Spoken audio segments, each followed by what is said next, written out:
Kā tikko redzējāt, visai raips ir mūsu piedāvāto tematu klāsts. Sāksim ar Latviju, runāsim par nopietnām lietām, par politiku. Lai gan, ja mēs raugamies šajā pavasarī uz Latvijas politiku, tad jāsaka, ka tā ir mierīga kā svētdiena. Vismaz tā izskatās pirmajā brīdī, jo kādreiz mēs labi zinājām, ka opozīcija vienmēr centīsies pozīciju noēst, kaut kādā veidā atrast viņas vājās vietas, paši tikt pie varas. Tas jau vispār jau arī strādā un darbojās šobrīd, tikai vai tā opozīcija pārāk šobrīd ir vāja, nespēja neko darīt, vai tā pozīcija ļoti stipra.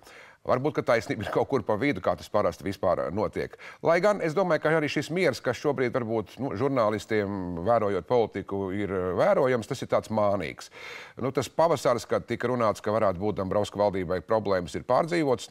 Jau tā kā mēs tuvāk vasarai vairāk, lai gan laiks tāds, protams, nav vēl ārā. Bet, ja gadījumā arī kādas problēmas ir, ja nekas ārkārtējs nenotiek, tad es domāju, ka kaut kāda situācija eskalēties varētu rudenī, tuvāk varbūt gadu mijai, jo tad jau Vēselskalnē nebūs pašvaldību vēlēšanas, un tas ir spēcīgs kairinājums, kā jau jebkuras vēlēšanas. Mēs savā raidījumā jau vairākas nedēļas esam pētījuši Saeimā pārstāvētās partijas, arī koalīcijas partijas, jo katra ķēde ir, es šeit domāju arī koalīcija kā ķēde, katra ķēde ir tikai tik stipra, cik ir stipras tās vājākais posms. Nevienu partiju mēs kā vājāko posmu nesaucam, tas pašiem mums jāskatās un jāvēro ir. Vienkārši mēģinam skatīties, kā šīs partijas viena vai konkrētā, viena vai otra, kurā vakarā notiek, kā viņas domā, kas viņas uztrauc, kā viņas elpo un kā viņam klājās. Šovakar pienākusi kārta Nacionālajai apvienībai. No vecajiem zaudātiem ierindā palikuši vien tēvzemieši. Pa skuju tā kā aizgājuši Latvijas ceļš un tā reinkarnācija Šlesera, arī Tautas partija, un arī paši tēvzemieši ir tādi stīvi un salāpīti noguruši no ierakuma mitruma. Bet bija tak laiks, kad šī partija stūrēja valdību un komandēja Rīgu. Cik tranzīta Gloria Mundi tā aiziet pasaules godība? Lai arī juridiski vēl jautājums nav atrisināts, bet praktiski ir notikusi TBLNK asimilācija. Un tas projekta virzība tālāk notiks enerģiskie un pašpārliecinātie jaunieši. Tā gan šobrīd Nacionāla apvienība, kuras pilnais nosaukums skan kā dikcijas vingrinājums VLTBLNK, Saeimā ir pārstāvēta pateicoties tieši visu Latvijai, ar kuriem tēvzemieši bija spiest apvienoties, lai vispār kaut kā sevi saglābtu. Lai gan ne visi domā, ka jaunie un dusmīgie tagad spēlē galvenās lomas. Ja mēs tagad uzdotu apvienībai konkrēti jautājumu, kurš veidos pašvaldību vēlēšanu kampaņu, tad visticamākais, ka tur atkal parādītos cilvēki, kas to ir darījuši tēvzemiešiem, Ķuzuls un pārējie. Citiem vārdiem sakot, tā nav, ka tēvzemieši ir kaut kā tur aizdzīti vēstures mēslēnē. Lai ko, spēlēja taktiskās spēles, tēvzemieši māka labi, cik valdību viņa dēļ vien nav nogāsts. Tikai nelaime tā, ka tēvzemiešu rindas ir gauži retas. Viņi paši atzīst, ka partijas noriet sākās, kā jau tas dzīvē bieži notiek, ar uzvaru. Ar uzvaru pirmajās Latvijas Eiroparlamenta vēlēšanās, kur uz Briseli tika nosūtīts teju viss tēvzemiešu intelektuālais kodols. Un tad vēl nāca lielās šķelšanās un pilsoniskās savienības rašanās, kas arī pretendē uz to pašu etniski nacionālo nišu. Janīna Kursīte 9. Saeimā, piemēram, startē no TBLNK saraksta, bet deputāts krēslā iesēdās jau kā pilsoniskās savienības pārstāve. Viņa pati saka, ka tas tāpēc, ka partija un tās vadība runāja vienu, bet arī citu. Dominējis cinisms, bet gribējies arī kaut cik nedaudz romantismu. Bez romantisma nekad neviena liela lieta nav notikusi. Un es domāju, ka Nacionāla apvienība atdzīvojās tāpēc, ka ienāca bariņš jaunu romantiķu. Jaunie romantiķi, kur no lāpas nomainījuši pret uzvalkiem un kaklasaitēm parlamentā jūtas itin labi, jo vairāk tāpēc, ka Zātnera inspirētās 11. Saeimas vēlēšanas viņiem deva papildus vietas un tādu vieglu slavas reibonīti. Tā sakot, tagad gan mēs visiem rādīsim, kā latvietim nepadoties. Tā ideja par latviešu valodas pozīcijas stiprināšanu Krievijas skolās sākās ķēdes reakcija un bija valodas referendums. No vienas puses Nacionālajai rīkojās kā kūlas dedzinātāja, lai gan politiskās dividendes arī izdevās izsist. Valodas barikāžu ugunskuri, kuri te joprojām tiek kurināti, dos viņiem iespēju attīstīties un iegūt lielāku ietekmi Latvijas politikā, jo atšķirībā no kreisā flanga šim spēkam ar visu Latviju vadībā nav praktiski konkurenti. Ja par konkurenci runājam, tad nu nav jau tā, ka viņi ir vieni kā egli rudzu laukā. Arī šajā nišā entuziastu netrūkst, un tie par savu parlamentā pārstāvēto idejisko domu biedru darbiem nav sajūsmā. Šobrīd darbi, vismaz tādus, kādus sagaida visu Latvijai vēlētāji no viņiem, nav. Jo neviens priekšlikums par šo deklarāciju par Latvijas okupācijas patiesu īstenošanu dzīvē nav. Viņiem ir svarīgi būt šajā koalīcijā, un to mēs redzam pēc darba trūkuma, acīm redzot. Tāds ir vienīgais secinājums. Skaidrs, ka apvienības vēlētājs pārsvarā ir nacionāli noskaņots latvietis. Tēlnieks Glebs Paņķiļējevs par apvienību nav balsojis, taču ar interesi vēro tās darbu Saeimā. Es nerunāju par dekadentiem vecajiem, kas tur, jo tur jau viss skaidrs, ja, tur tāda rūdītas ciniķi, man liekas, vienkārši, ja, bet par to jauno spārnu, ja, es viņiem kaut kur jūtu līdzi, jo ņemot vērā to pasaules attīstības realitāti, pēc kādiem likumiem tā attīstās, un tas tendences, praktiski neizbēgamas fiziskās tendences, man viņu darbība brīžiem asociējās ar tādu cīņu ar veidzirnavām. Tas, ja kas, ir jau pieminētais stāsts par romantismu, taču ar to vien ir, bija un būs par maz. Ne tikai demografiskie un nacionāli etniskie jautājumi joprojām būs svarīgi, bet arvien svarīgāk būs citi jautājumi, kuri prasīs nepopulārus lēmumus ekonomikā un sociālajā jomā. Un te būs jautājums, kā ar šo sfēru tiks galā. Pagaidām Nacionālās apvienības deputāti ar to nec tiek, nec arī netiek galā. Vienkārši šobrīd rodas iespējas, ka zinot par savu nepārāk spēcīgo tvērienu sociāla-ekonomiskajā sfērā, Nacionālai labāk kopja kultūras un etnisko lauciņu. Bet nāk pašvaldību vēlēšanas. Tajās vairāk eksperti nacionāļiem prognozē itin labus rezultātus, ja vien viņi pa šo laiku spēs atrast sevi arī ārpus improvizācijām par tēmu Latviet nepadodies, Krievi nāk. Pretējā gadījumā Nacionāla apvienība turpinās palikt par šīs koalīcijas mazāko brāli. Nezinu, vai tāds status ies pie sirds pašiem parlamentāriešiem, bet vismazāk jau apvienības spēlēkajiem kardināliem. Pie tādiem tiek pieskaitīts Latvijā dzīvojušais čečenu uzņēmējs Beslans Abdulmuslimovs, kuram ir visai cieši kontakti ar visu Latvijā līderiem. Bet arī pašmāju bāleliņi nekur jau nav pazuduši. Maksātnespējas administratoru grupa, kopiena, nezinu, kā mēs vēl varētu saukt, profesionālā slānis, ir pietiekoši ietekmīgs, ar pieeju resursiem, ar pieeju informācijai. Es domāju, ka tā ir lieta, kas tiek nenovērtēta publiskajā telpā vai presē. Jebkurā gadījumā Nacionālās apvienības nākotnes aina zīmējās daudz krāsaināk nekā, piemēram, tas varētu būt beidzot pie jaunā nosaukuma tikušajai Reformu partijai vai arī tai pašai Vienotībai. Nacionāla apvienība izskatās daudz monolītāk un mazāk iekšēji sprādzienu bīstama. Man vienkārši ir tāds novēlējums, ja viņi tiešām uzskata sevi par tādu perspektīvo un skaidri domājošu un adekvātu politisko spēku, aiz lielā mērķa mēģināt ieraudzīt tomēr cilvēku. Un atcerēties to, ka sāp visiem vienādi, neatkarīgi no etniskās, politiskās vai vēl kādas citas piederības.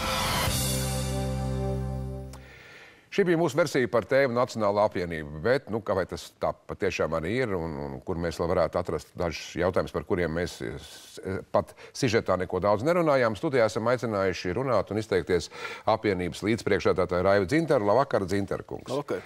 Es skatījos, jūs tā ar lielu interesi vērojāt sižetu, nebijāt, protams, par to redzējis. Piekrītat, nepiekrītat tiem izteikumiem, kas tur vairāk vai mazāk tika minēti? Kaut kam var piekrist, kaut kam varbūt arī nē. Ļoti daudz, kas ir atkarīgs, kādos vārdos mēs lietas nosaucam. Piemēram, bieži attiecībā uz nacionālo politiku ir lietot šīs klišejas Latviet nepadodies, Krievi nāk, zināmā mērā tādā veidā arī paužot attieksmi un dodot zināmu nokrāšu šiem procesiem. Un varbūt arī pamatot, jo bieži vien tiešām nacionālais jautājums Latvijas politikā ir izmantos kā politehnoloģisks ierocis, nevis kā mērķis un atbild uz reālām eksistējušām problēmām. Tā man pārliecība ir tāda, ka valodas jautājumi visplašākajā nozīmē, jautājumi cīņā par varu, kam Latvijā piederēs vara vai Latvijas pilsoņiem vai kādiem ārvalstu spēkiem, tie, diemžēl, ir ļoti objektīvi izaicinājumi, kur ir ārkārtīgi daudz jautājumu zīmes. Par valodu runājot, vai jūs piekrītat tam viedoklim, kas diezgan plaši izplatīts sabiedrībā, arī presē, publiski, tātad par to, kā referendumu faktiski, kā teica šeit, tēlaini valodas barikāžu ugunskurus iekurāt jūs ar savu domu par to valodas mācīšanu Krievijas skolās, un pēc tam sākās ķēdes reakcija. Absolūti nepiekrītu šādai interpretācijai, un ja cilvēks kaut mazliet analizē procesu ilgākā laika griezumā, tad zina, ka gan Osipovs, gan Lindermans un spēki, kas rosināja šo divvalodības referendumu, ar līdzīgām idejām bija startējuši tādā vai citā formā kopš viņa darbības sākuma, vēl ilgi pirms visu Latvijai rašanās. Tieši tāpat arī zināms, ka līdzīgas divvalodības akcijas tika organizētas vienlaicīgi arī citās valstīs, Ukrainā, Dienvidosetijā, līdz ar to, kur nebija ne Raiva Dzintara, ne arī līdzīgas referenduma aktivitātes. Respektīvi, jūs domājat, ka vienalga, vai jūs tur kaut ko teicāt vai nē, referendums vismaz būtu, jautājums ir par ieganstu, un iegansts tiktu atrasts tāds vai cits. Es gribu teikt vēl vairāk. Mēķis, uz ko mēs gājām, ir vienota informatīvā telpa, lai cilvēki, Latvijā dzīvojuši iedzīvotāji, ja ne visi lasītu, skatītos raidījumus latviešu valodā, bet vismaz skatītos gan to. Jo pretējā gadījumā mēs mācāmies dažādās skolās, lasām dažādas avīzes, tad tur arī ir šī sakne tādiem referendumiem, kāds, diemžēl, mēs šodien piedzīvojam. Par vienoto informatīvo telpu, starp citu, ja mēs tā runājam, jūs spējat pateikt, kas tas īsti ir, jo jūsu ministre Žanete Jaunzeme-Grende pagājušajā piekdienā 100. pantā nespēja formulēt, lai gan viņa atbildīgā ministra par televīzijām bija runāts. Kas ir vienota informatīvā telpa jūsu izpratnē? Informatīvā telpa ir telpa, kur informē par zināmām vērtībām, dod zināmu skatījumu un ievirzi informācijas saņēmējiem. Un ja šī informācijas telpa ir ar pretrunīgām vērtībām, ar pretrunīgiem aicinājumiem, mudinājumiem pašos pamatos, tādā gadījumā vienkārši izkoties iedzīvotājiem ir ļoti grūts sadzīvot.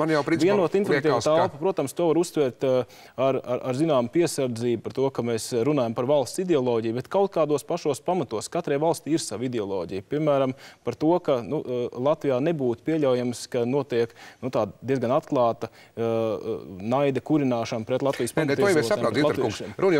Runa par to, ka jūs jau šobrīd arī pats pateicāt, ka, manuprāt, jūs runājat un sakat vienot informatīvā telpa, bet domājat kaut ko citu. Informatīva telpa ir vienota tāpat kā ēteris, ja mēs runājam globāli, ir vienots, vai gaiss ir vienots. Runa par to, kā interpretē, kuras grupas šo telpā, ko uzskata par svarīgāko un ko akcentē un ko piedāvā. Bet telpa pat par sevi, manuprāt, ir vienota informatīvā. Bet tas paliek vairāk kā tāds filozofisks jautājums. Lasīju jūsu citātu vienā no aģentūras materiāliem, kur esat teicis tā, ka ideālajā koalīcijā Nacionālajai apvienībai būtu vairāk atbildīgo ministru posteņu un arī premjeras. Tātad līdzinājās koalīcijas izveidē nācās izvēlēties, tad jūs bijāt vienkārši kaut ko ziedojāt kopīgu interešu vārdā, bet apetīti jums acīm redzot ir lielāka nekā šobrīd, ja jums tiek piedāvāts. Tā ir taisnība? Jūs pretendētu uz vairāk ministru posteņiem, arī uz premjerāmatu? Visam ir savs laiks, un, kā jūs esmu teicis, Liksters Karējus, kas necenšas kļūt par ģenerāli, bet nevar arī izdegt priekšlaicīgi. Šajā brīdī ļoti strateģiski svarīgs uzdevums, ka daudziem bija jautājums, vai visu Latviju vispār var būt valdībā. Daudziem bija jautājums, vai zemeslode nesāks griezties pretējā virzienā, ja visu Latvijai būs valdībā. Mūsu šī brīža uzdevums bija parādīt, ka nē, un kā ar salīdzinoši mazu varas deleģējumu mēs varam sev pozitīvi pierādīt. Tas ir atspēri līdzīgi, kā bija tas, tad, kad mēs atradāmies opozīcijā.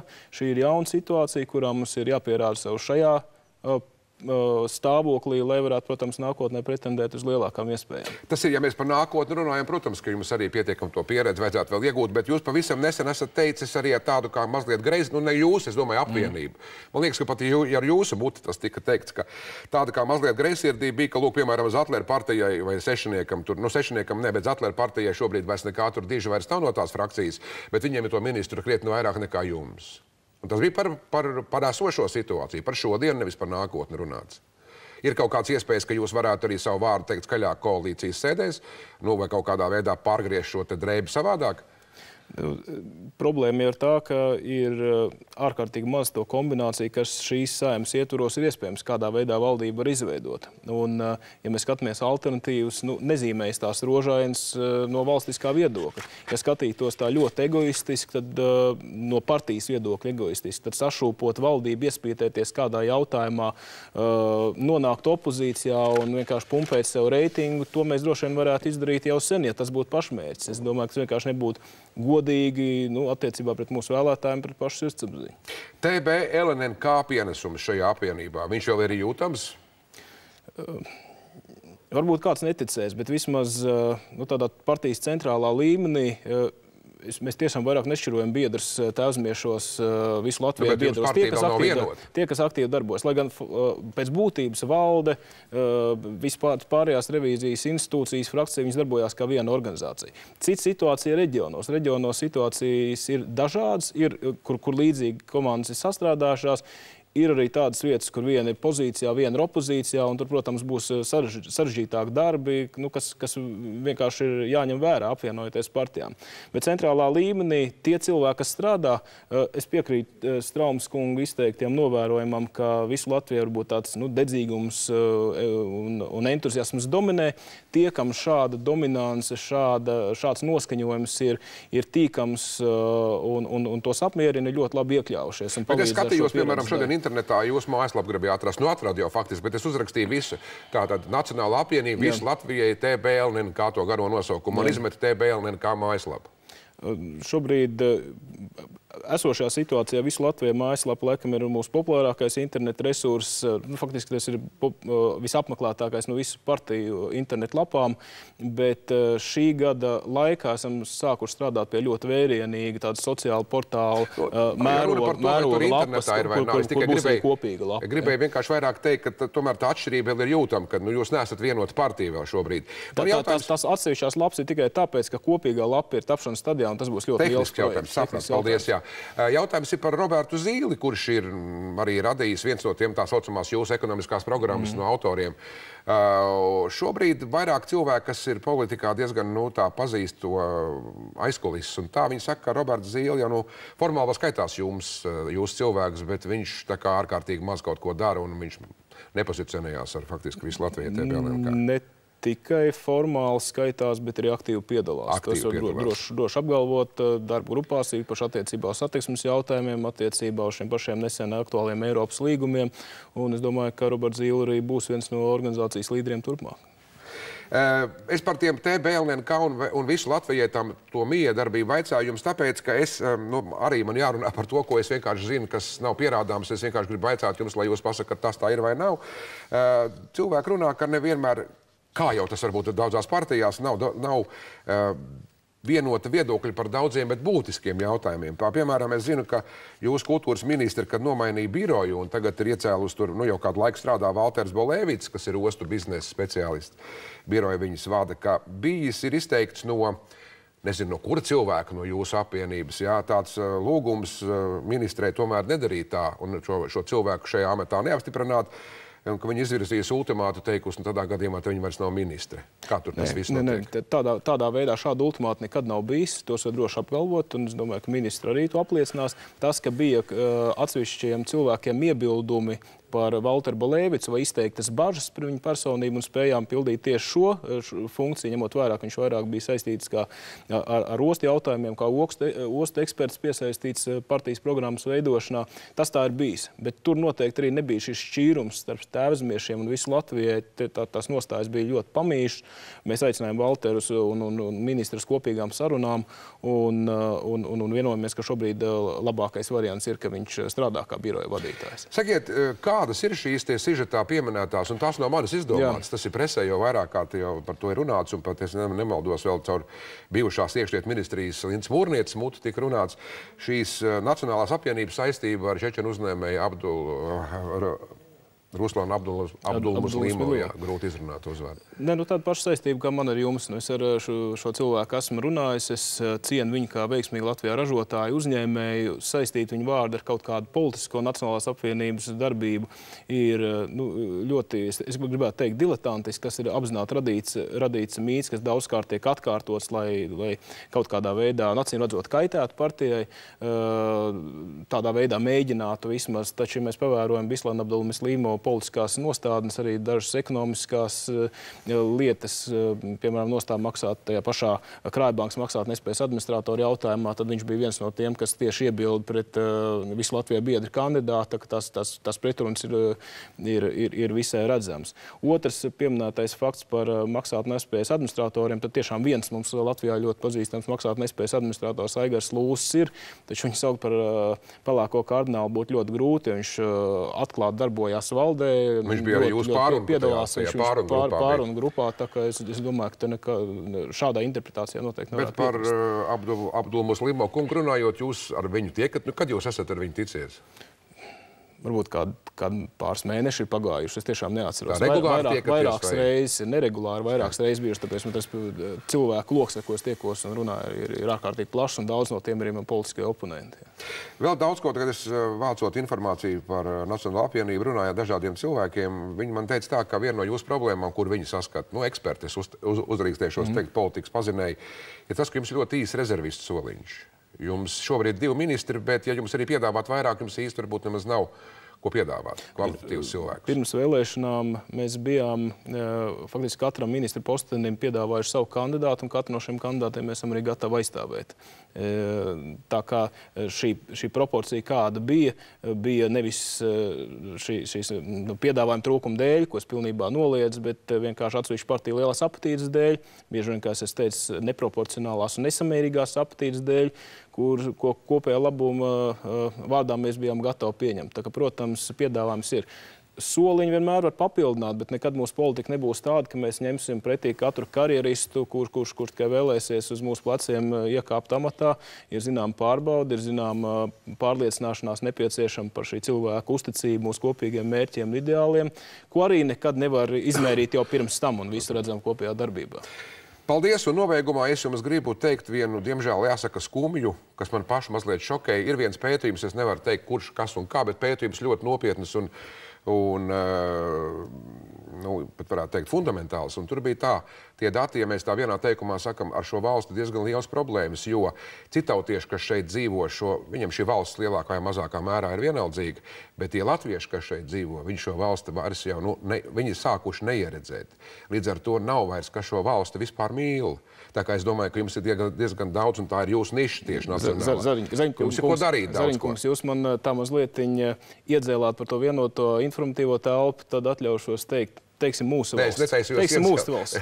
Nevis šī valsts, bet mūsu valsts, un tad jau būs. Jā, tieši tā, piedodiet. Par to gan mūsu valsts, jā, bet tā ir tomēr ļoti, man liekas, tā ir skarba ziņa, ko man nācās tagad izlasīt. Un pamats izglītības sistēma. Tur nekas labs mums negaida. Ir daudz valsts, daudz sabiedrības ar krietni grūtākiem sociālo-ekonomiskiem rādītājiem, kur cilvēki lielākā mērā deg par savējiem, deg par nākotni, tā kā viss nav mērāms tikai pēc vienas zelta teļa mērauklas. Piekrīt pilnībā. Paldies, Raivis Zintaris, Nacionālās apvienības līdzpriekšsēdētājs bija šovakar mūsu studijā.